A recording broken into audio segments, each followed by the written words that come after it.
Welcome to Margin of Thought, where we make space for the questions that matter. I'm your host, Priten, and together we'll explore questions that help us preserve what matters while navigating what's coming.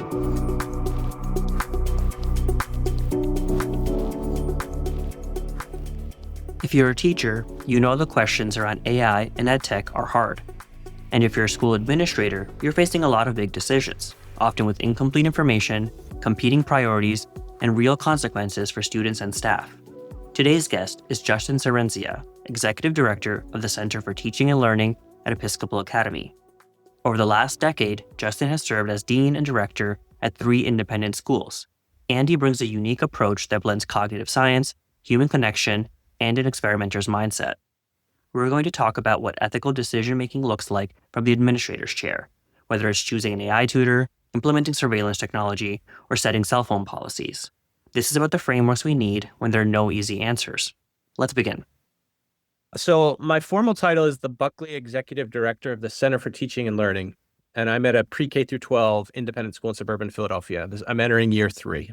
I had made my way into independent schools as a student because I was good at stopping ice hockey pucks and was a good student. So I found my way into the world of New England boarding schools, and it was transformative for me. I came from a big public high school. School was easy. And school was less easy when I went to this independent school, but it had great support and figured it out pretty quickly as I began to navigate that hidden curriculum that wasn't really present in my previous experience.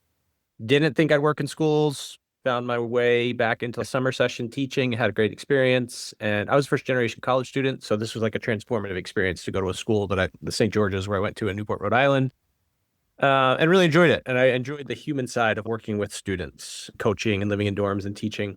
Long story less long, I worked at 2 different independent schools before joining Episcopal Academy in a variety of roles. At St. George's, I was leading the academic program, sort of as an associate head of academics type role. So I was sort of the buck stopped there with me as it relates to academics. Found my way to EA because they have a dedicated CTL, and I could really just nerd out about teaching and learning, which was really attractive. In some ways, it was a step sideways or even backwards.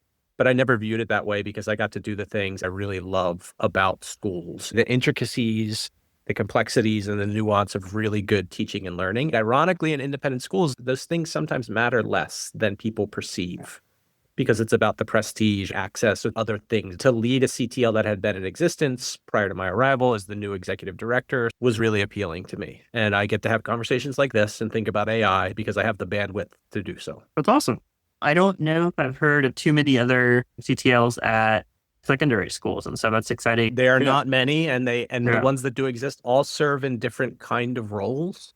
We take a lot of inspiration from higher ed, certainly, and some of the frameworks that exist with their CTLs around things like being a hub, being an incubator, being a temple to sort of celebrate, and then being a sieve to funnel research. So we play all of those roles depending on the thing that we're doing that day or at that time. Yeah, that's amazing. That's very exciting. So you started 3 years ago in this role, you said? Mm-hmm. Was that your first time with the school, or were you at the school prior to that? Yeah, that was my first foray into the school. And ironically, on the AI front, I was certainly early to the scene, particularly among secondary educators in my previous role. And it was largely as a history classroom teacher. When 3.5 first rolled out, I'm like, this is something. It felt a little bit like that COVID moment of like, oh, we're going to have to deal with this. It's not going to go away. We talked about the paradigm shift of COVID. I'm like, no, this is the real paradigm shift. And I took my students' summer essays, which had already been graded and given back months prior. I give whole class feedback for my essays in class. So I read everything and give a 1-pager and then a couple of dedicated specific individual prompts. Because the mistakes, the opportunities for improvement are always similar. So I did the 1 class feedback in that summer essay. And I said to my students, they're all seniors, I said, hey, would you guys be okay if I tried this? Because we were sort of dabbling with it because it was just a new novel thing. It was clunky to upload back then. You had to do like file at a time, really annoying. But I uploaded these 16 essays and it gave me whole class feedback that was better than the whole class feedback that I had generated on my own. And it was a moment of like, yeah, there are so many different layers to this that are really, really impactful and potentially powerful. So we played with it for the remainder of the year, and the students, most of them are going off to college and university. So I started to give them a bit of a primer. When I arrived to EA, it was clear they were also dabbling in the AI space. And I had a little bit, I don't want to call it expertise because I don't think anybody has expertise right now, but I certainly had a little bit more engagement and understanding of the landscape. So with what was a bug initially, it was very clearly a feature and not something that they had hired before in the leadership of CTL. So that was kind of a nice moment of entry. I'm kind of curious to hear your perspective on the tech from 3.5 all the way to now 5. and how you're viewing it for this fall. So I'll want to hear a bit more about the journey there, but why don't we just jump to the fall for a second, just because we are so close to it. How are you thinking about the new education moves that these companies are making? I'm somebody who's more of an open AI user than anything else. I'm certainly aware of Claude, and Notebook LM is something that's had a bit of traction for us at our school. I was in a room in New York City with a bunch of ed tech folks and AI folks the spring before I arrived here. So I think this is the spring of 2023. And they were sort of predicting these things were going to be happening at the timeline that they are in fact happening. I think one of the things that is critical for schools and for really any aspect of this is like, we don't really have a shared experience. If you're using different levels within a platform, it just fundamentally, it shapes your experience with the thing. So whether you're a pro user or a free user, you're going to get a different experience. Now, I've been playing with GPT-5 for the past few days. That certainly does seem to level the playing field a bit in terms of the model switching, but Think Pro is still better than Think. Right. So there's still the discrepancies that exist there, which does, I think, cloud and pervade a lot of the educational use cases as it relates to teachers and students and their understanding of what it is, precisely because we don't have that shared experience. Right. And it's so different. It's just, what do you have access to and what are you engaging with on a daily basis? Right. And I think the narrative is about the difference in access across the country, but the reality is that even within the smallest microcosm, there isn't a shared experience, right? So even if there's a particular tool that your school is offering, the chances that every student is only using that tool is null. They're definitely going home and trying out the new TikTok bot, their parents' ChatGPT Pro account, or talking to that Snapchat abomination that, is scary. That's a great point that, like, no matter how much of a shared experience it feels like in the big picture, like we're all interacting with AI. The individual experiences we're all having are very, very different based on even just what tools we're using, let alone like our proficiency with them. What does that mean for how you approach it in terms of the school? Do you get what say do you get in fixing some of this or making some headway towards it? That's the way you frame that. The way our CTL exists in our context is we sort of like orbit the day-to-day.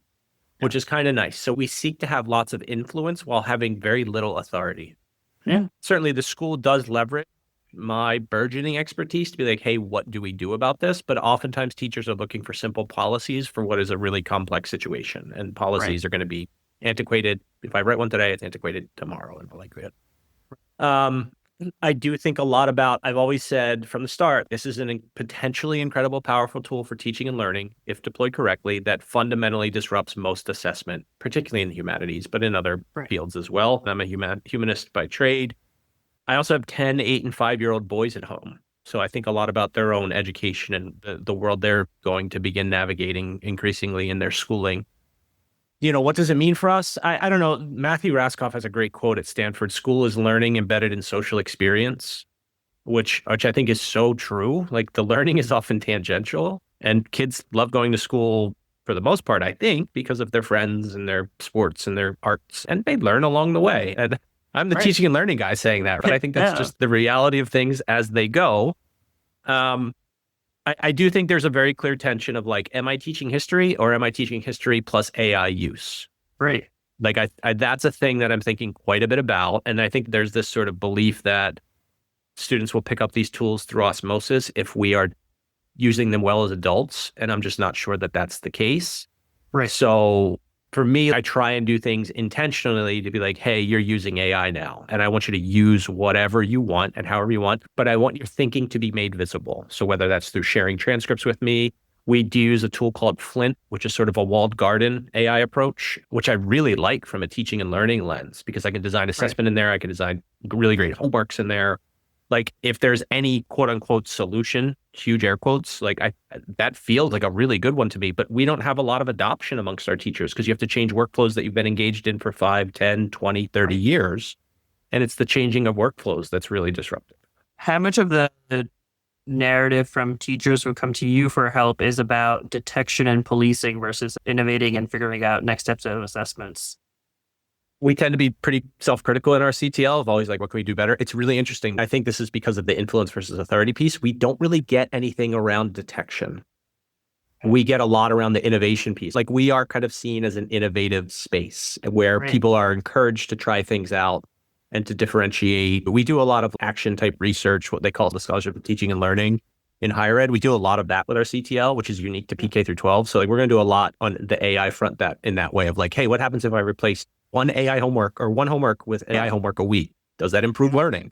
Small bite-sized studies to understand the impact of these tools in our context. We don't get a lot of the help me with detection. And that is a voice where I'm pretty strong pushing back around detection aspects as it relates to AI for the variety of reasons that we know, second language, non-native English speakers, et cetera, et cetera, et cetera. At GPT-5, I will say in my early understanding of this, it can really replicate student voice quite well. I had trained up all the previous versions so much on my own that it was replicating my own voice to the point that I was I don't really need to tweak this at all.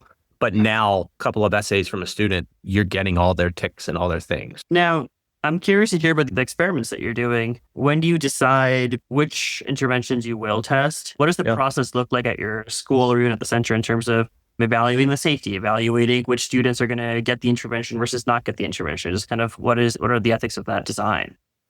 Great, really great question. We like to call them investigations and not experiments, because when we say experiments, people freak out. It's very small scale, right? It's not, we're a small school by and large. They're sort of vetted through me in terms of who gets the intervention and who doesn't. We're very cognizant of that. I didn't use an AI specific one last year, but I will this year in my class. I only have one class. So it's basically going to be we run it this unit, we don't run it this unit. So we're never going to get the randomized controlled trials, but I'm not even sure that they're good for education in school. But the ethics thing, you're asking about ethics, that's first and foremost to us. If this intervention stinks, we don't want it to impact this one class and not this other class. Right. So in a perfect world, I would have two classes and I could run it with one and then flip it with the other. But I just do it with the control group in front of me and shift whatever that element is. This is something we talk a lot about, not even related to AI. Oftentimes we do things and we don't know if they work, or they might not work out at all, but we just have done them. And we believe they work, but the kids really didn't do well on that. They must not have done their homework type thing. This is really great because it allows us to go, hey, here's a thing that we've always believed, and we can test it and be that doesn't work the way I think it works. How can I tweak it in this way? So from the ethical stance, it's always first, do no harm. And if there's anything that sort of illuminates an issue, let's not do that. That's where the really small bite-sized stuff comes into play, because it's we're going to use an AI generated slide for this unit and we're not going to use AI generated slides for that unit. Even just that tiny, so that it feels the stakes are lower, and I'm not going to be publishing these things in journals, but I will share them on our blog and be hey, gang out there who follow us, be on the lookout for this. And we present at various conferences in that regard. So the ethics are at the forefront. We're never going to undertake a major intervention of let's give everybody access to GPT-5 and see what happens. But we also know that many of our students are well-resourced and have access to it. Part of me is maybe we should. That's where Flynn is nice, because I can see how they're using it. I have access. I can design in there. And in theory, they're using the AI in there to support. And it's really strong AI. Now, I also know that some students are going to I'm just going to open my parents' Pro account and then answer it with the Pro account and then let the AI give me feedback there. When you say do no harm, I'm curious, what does harm look like for you in this context? I don't have a really strong answer for you there. I think a lot about this in our contexts, and I've only been in indie schools. But when I was leaving my previous indie school, parents were starting to ask the question, what are you doing about AI? And that question meant two things. It meant, what are you doing about AI to ban it? And what are you doing about AI to make sure that my kids are not falling behind? Right? Because that's also a form of doing harm. Jeff Salingo is a very persuasive voice in our spaces. And he had a recent piece about ensuring students are ready for the workforce. And I'll push back there and be we're pre-K through 12. Our kids aren't going from 12th grade into the boardroom or into the operating room. We have a ton on our character education at our school. So we're preparing humans to take forth this robust liberal arts education to wherever they might go, college, university, maybe even work. So I'm not sure that we are compelled to prepare them for the workforce. But I think it does, my personal stance, and I'm speaking with an eye here, I do think we're doing harm if we're not informing students about these tools and deploying them in some instances to give them a taste and a flavor. So much for me is just I think so much about the science of learning. Then that's not a unified science, clearly, but understanding of how learning happens is really, really crucial if you want to deploy AI tools well. I think it's unethical to not have an understanding of the science of how learning happens. Having had that and seeking to pervade that throughout our community often informs the thing of is this doing harm? The phrase that I love that everybody's using now is, are we allowing students to cognitively offload the task? Right. Sometimes we are, but sometimes in doing that, we're actually gaining something along the way. But am I assessing their understanding of history, or am I assessing their understanding of deploying AI well to make it look like they understand history? That's that question is always at the core of any intervention that we're seeking. That last question is the one that I think, especially for disciplines that are normally not tech heavy, Am I doing this because our school just got a bunch of funding for it? Am I doing it because, quote unquote, my students will be more engaged? Am I doing it because students are more likely to see this stuff as relevant if it's somehow related to AI? Or are they still actually learning the content that I think is important and I've always thought is important? There's a guy at Penn, Robert Grist, who works in their math and engineering department, who's really, I think, using this well. He designs his textbooks with Claude. He writes it with Claude. And he says to students, use whatever you want to help you better understand these things. Because when you have to build a bridge in the field, you may not have access to these powerful AIs. They might make mistakes. The stakes are really high there. I don't love a blue book assessment, but I still want to assess historical knowledge in the moment. Like conversational competency is a phrase that we're using quite a bit. We weren't always a text culture. Now we're a text culture, and LLMs disrupt the text culture. Like there's a value in being able to have this back and forth. Right. This is more important for a job interview, for talking to somebody at a bar or a restaurant. Like this is important. So can we begin to assess in this kind of space and in these ways? I'll certainly do more conversational, and I've been doing it before AI, but I'll certainly do more. And I can leverage Flint in a way that allows for students to engage verbally in the moment. And even before I left St. George's, I had them have this conversation with me as part of their final exam, and the students hated it. I'm like, well, then you don't know the thing that you've written 5,000 words of. Like you don't know it. And I want you to know it. It's funny, like as a historian, I had a piece of my personal blog about like my kid who's 10 knows way more about history than I do, but he doesn't read nearly as much as I did because he's consuming YouTube videos constantly. And they're good YouTube videos. He's watching good history videos. The primacy of text is probably shifting. It's been shifting for a while. I still think there's value in reading and writing. We are a house filled with books, but he knows a ton about history. Like, and it's kind of cool to watch. Is the evaluating or whether or not they're good YouTube videos something that you think you've taught him that he's picked up on his own, or are you doing for him?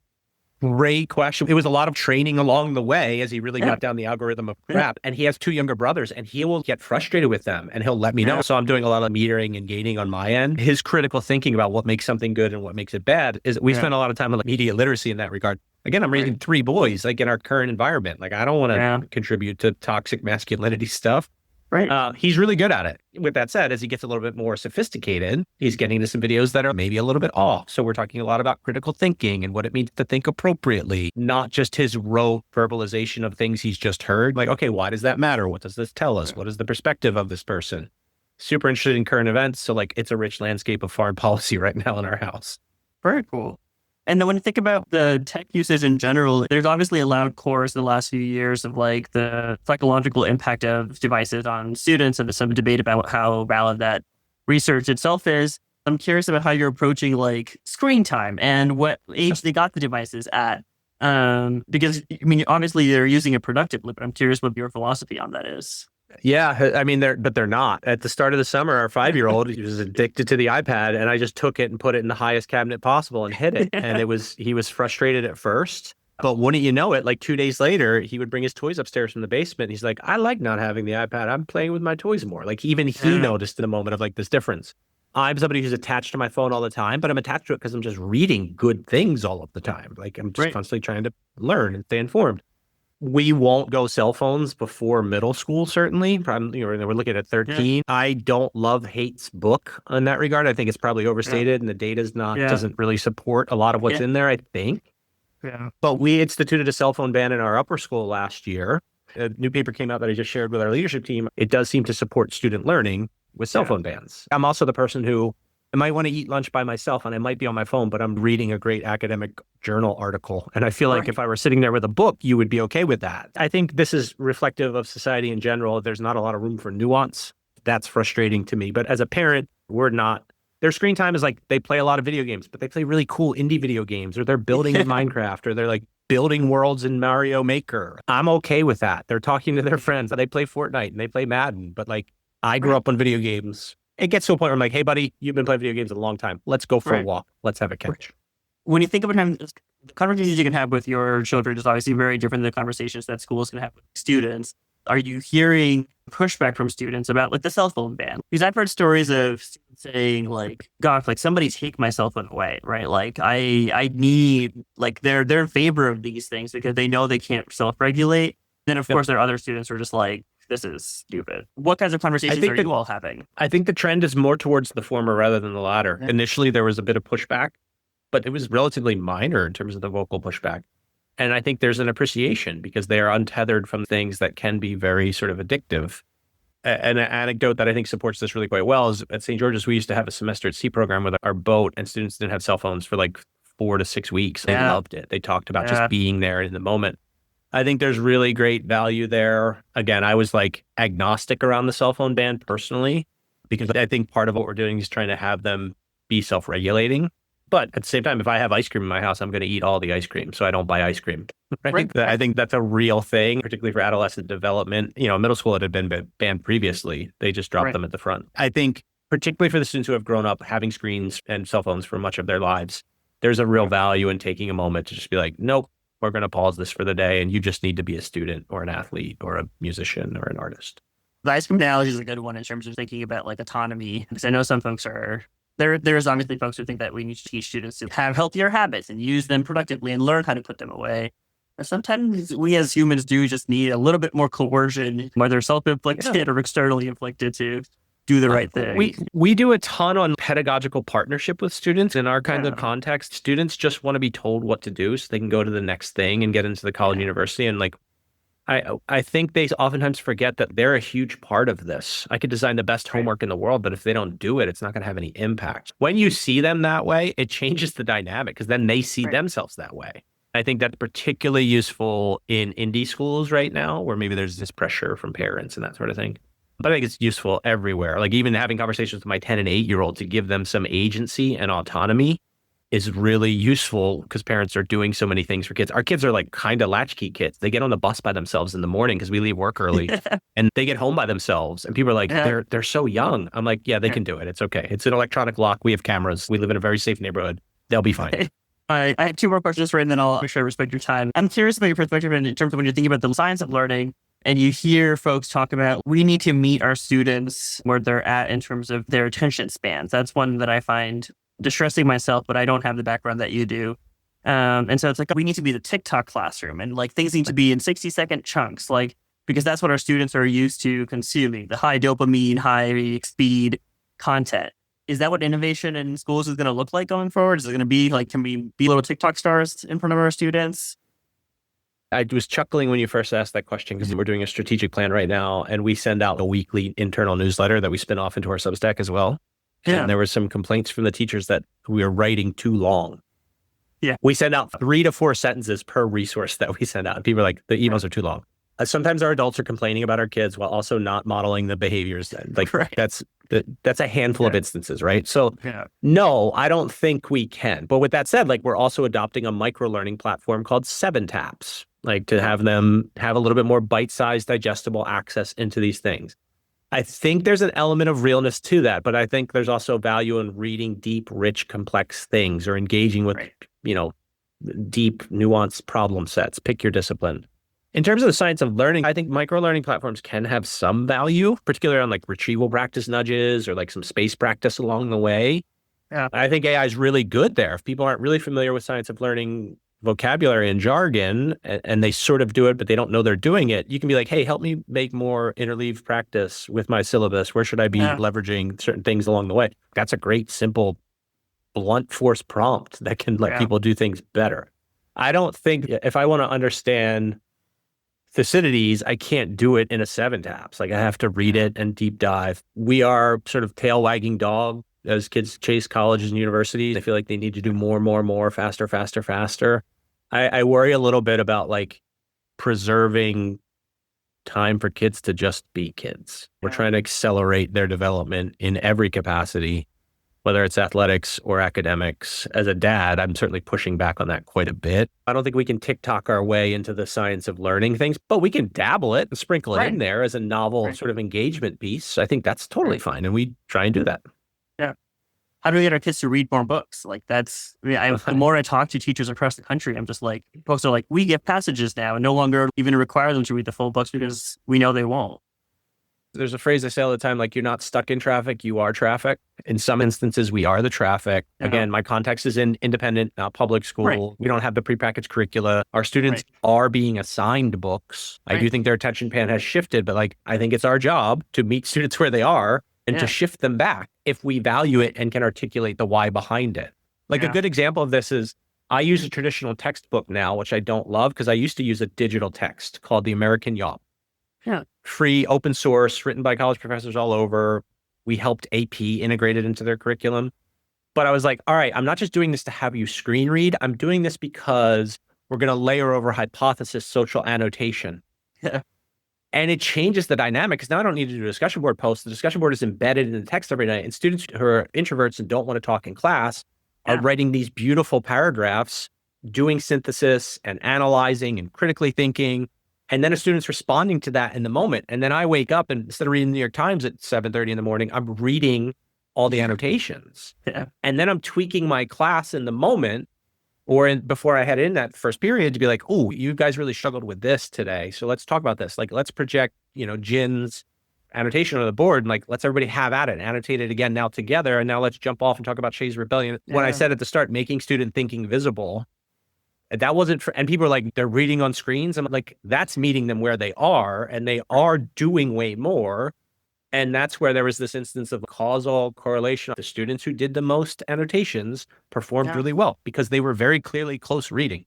If they want a PDF bounded version for a nominal fee that's not $300, they can also get that, but they still have to annotate in the thing. So we have this social experience with one another. I miss that a ton as a teacher, and I'm using a traditional text now. Any chance I have to have them read digitally and use hypothesis, I use it. Yeah. That's a great example of hitting all of it, right? Like you're getting them to read slowly, you're still using the tech, but you're also encouraging the social interaction and you're encouraging them to actually grasp the material. I have them read JSTOR articles that I read in grad school that are above their head, but now I'm going to take that and put it in Notebook LM and have that generate a podcast to give them a different layer of access to it.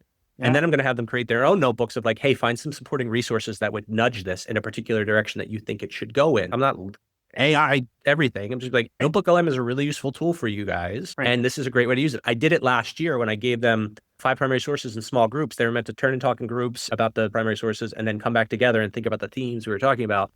It was post-lunch and I had 12 boys and 3 girls and they were just like, it was a Thursday. So that meant they were setting their fantasy football lineup. They weren't doing the thing I wanted them to do. Right. Whereas if I give them a turn and talk in Flint isn't going to let them do that because their partner is this AI that's informed.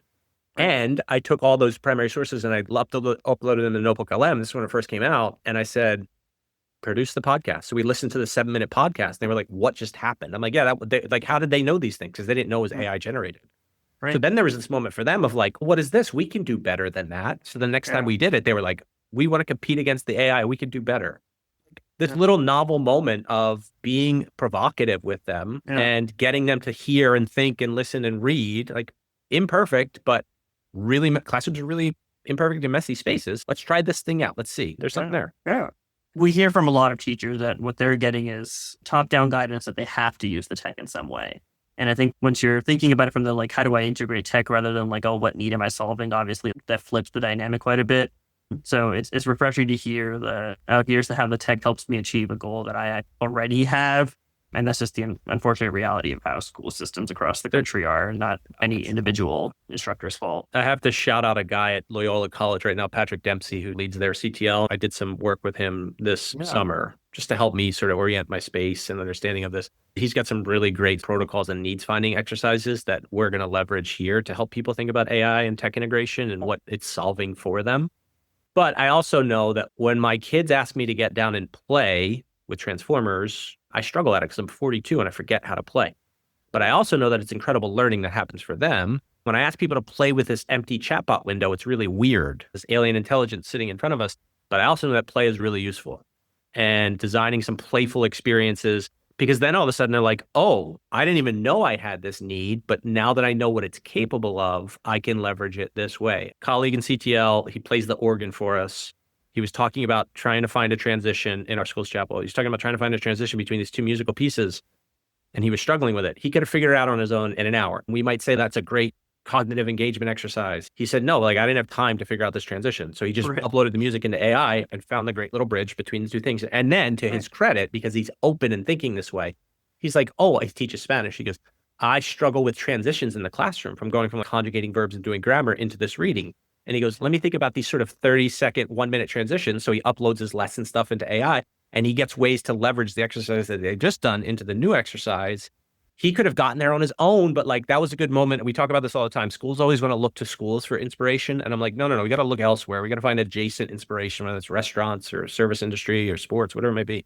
And this was this nice moment of adjacent inspiration that has allowed him to embed better transitions in his language classroom, utilizing AI. But how many teachers think about like, what are my transitions like? Like we're CTL people. We can think about this all the time. There are so many moves we might make that can have an impact. Now I'm going like, oh, we should study that. Does the use of positive transitions support student learning? Very cool. Awesome. I really appreciate your time today. I'll end on like a big picture note of when you think about where the tech is going, what is your biggest fear? What are you most excited about? Yeah, the fear thing is real. When I talk and work with teachers, they are fearful. And I don't think schools oftentimes do a good job of acknowledging that fear and what that means. My biggest fear is honestly this. I think we're already there. The amount of AI slop that's out there, like this just terrible road of middle. But in a way, and I think this is in my nature, I'm like, okay, great. Having a more unique voice and perspective then only becomes more illuminated because everybody's defaulting to this AI junk. Everybody talks about the M-dash. I've been using M-dashes forever. I'm not ever stopping my M-dash usage. But when I see it's not this, it's actually that construction, I'm like, oh my God. And once you see it, it's like seeing white cars. That's all I see.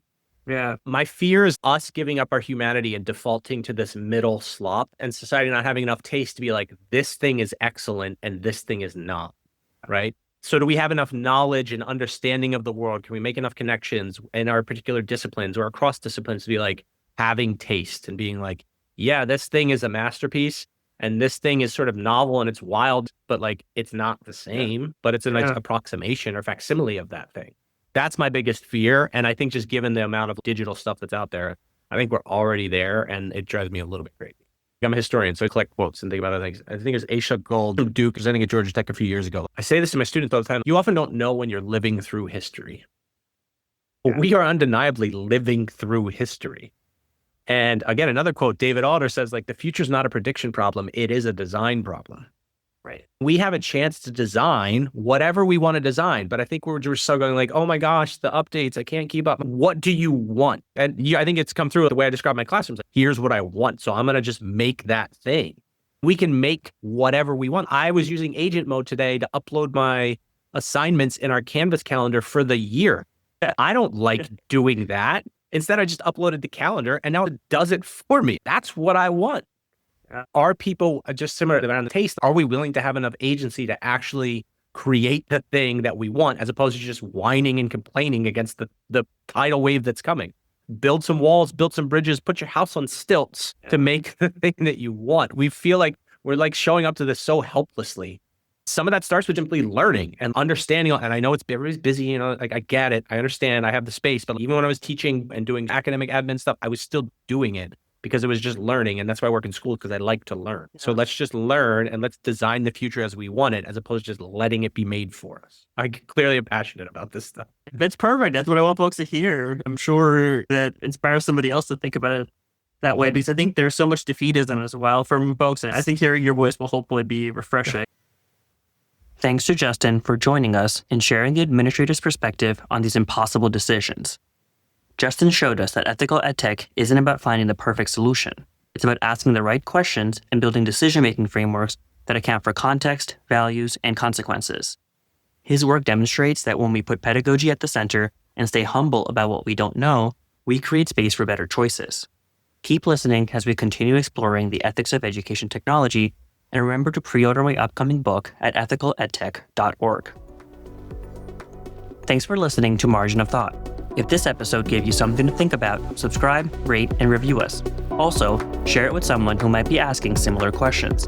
You can find the show notes, transcripts, and my newsletter at priten.org. Until next time, keep making space for the questions that matter.